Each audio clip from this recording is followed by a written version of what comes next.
I'm Martin. I'm the fabrication manager for Powell Co Construction. We specialise in steel frame buildings, mainly poultry housing. We chose Kutavar because they're a local company. We have dealt with their sister company for a long time.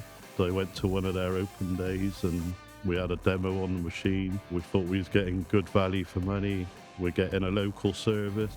We was looking for a plasma type machines. We looked at a few different options. They put some quotes together for us, and then we all sat around the table and told them our needs and what we required. And yeah, the ordering process was very simple and straightforward.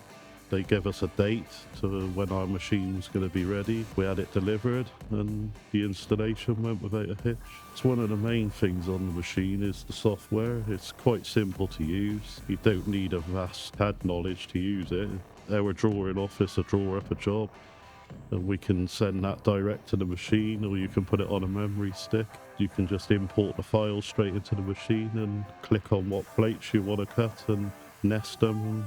Yeah, it really is that simple.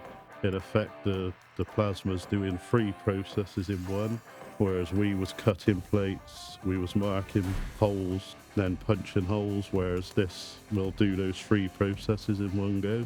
It has increased, production quite a lot, and the accuracy of it as well is also 100%. It has been a very good investment. Yeah, I would definitely recommend Kutavar. The machines are robust, they're well built, the after service is very good, the installation's very good, the CAD system on it is very simple to use, so yeah, I would definitely recommend them, yeah.